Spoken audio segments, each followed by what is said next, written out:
Magandang gabi Batangas, ako po si Alvin Remo at narito ang mga balita sa Palakat Weekend News.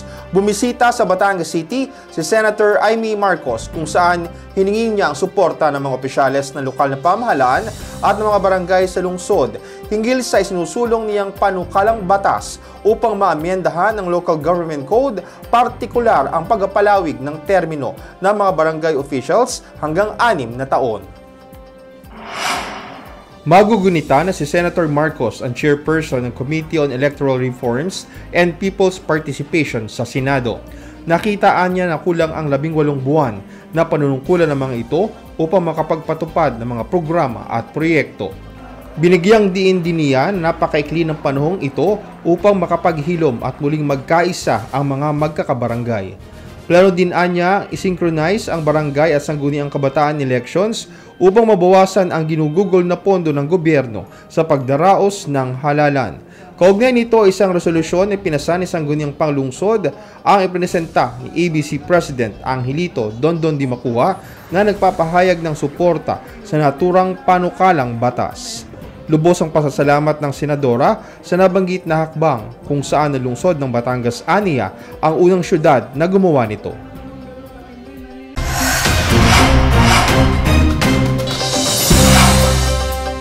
Inaprubahan ng mga miyembro ng sangguniang panglungsod ang resolusyon na iniakda ni Konsehal Nestor Dimacuha hinggil sa pagban ng aplikasyon at operasyon ng POGO o Philippine Offshore Gaming Corporation sa lungsod.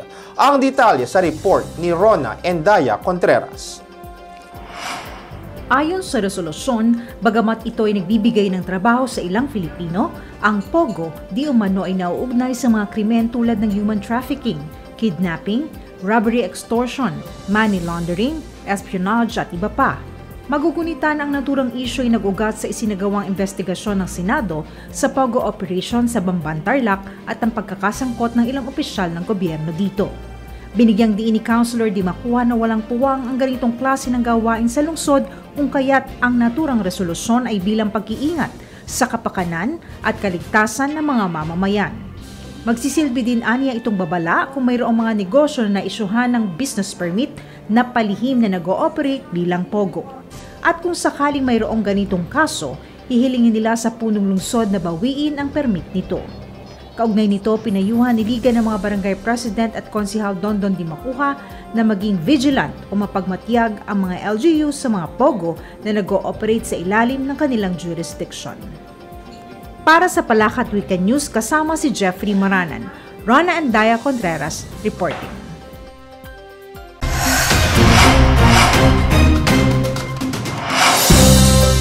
Kasado na ang mga gawain para sa 55 taong pagkakatatag na lungsod ng Batangas na may temang Pamanang Kinagisnan, Kulturang Pinagyayaman. Ito ay sisimulan sa pamamagitan ng citywide cleanup activity sa July 6 kung saan bahagi ng selebrasyon ang paglilinis ng kapaligiran at pangangalaga sa kalikasan. Baysa ng Bayan sa July 9 sa Batangas City Sports Coliseum, papuon sa July 10 sa Basilika ng Immaculada Concepcion kung saan pararangalan ang mga patron ng 7 parokya sa lungsod.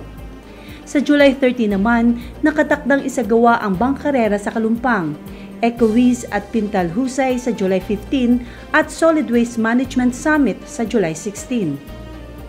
Ang harana at putungan kay Miss Batangas City Foundation Day 2024 na si Ashley Diaz ay nakatakdang ganapin sa People's Quadrangle sa July 17. Ang handog titulo para sa mga Batanggenyo ay isasagawa sa Hotel Fontipino sa July 19. Ang tugsayawitan at sabayang pagbigkas na bahagi ng Eco Fair ay nakatakdang ganapin sa July 20 kaalinsabay ng Sulyap Batangan Art Exhibit sa Plaza Mavini. Isasagawa naman ang Traditional Subli Dance Competition sa July 21 sa Batangas City Sports Coliseum. Sa mismong araw ng Foundation Days ay ang pagpupugay sa watawat at pag-aalay ng bulaklak sa bantayog ni Apolinario Mabini bilang paggunita sa kanyang 157th birth anniversary.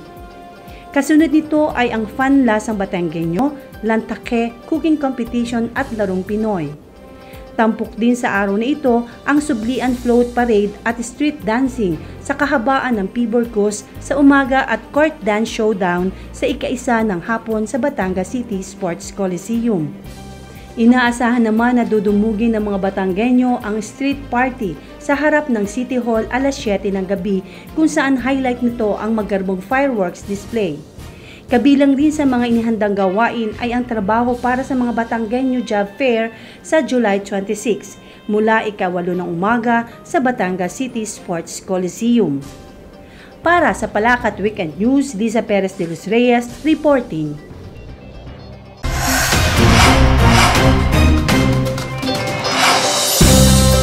Magbabalik ang Palakat Weekend News makalipas ang ilang paalala.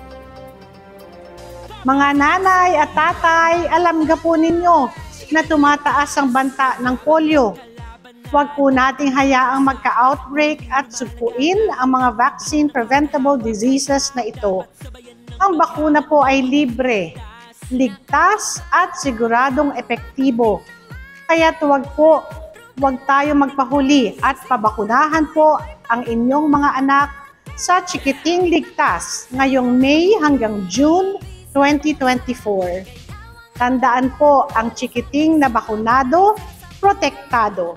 O ano pa po ang hinihintay ninyo? Dalhin na po ninyo sa health center ang inyong mga chikiting. Edad 6 weeks hanggang 59 months old. Pabakunahan po sila kontra polio. Sama-sama po nating labanan ang pagkalat ng polio virus. Siguraduhin ang kalusugan ng ating mga chikiting. Makipag-ugnayan po sa inyong barangay health workers para sa iba pang impormasyon. Get vaccinated para sa Healthy Pilipinas.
At yan ang kabuuan ng mga balitang hatid ng Palakat Weekend News.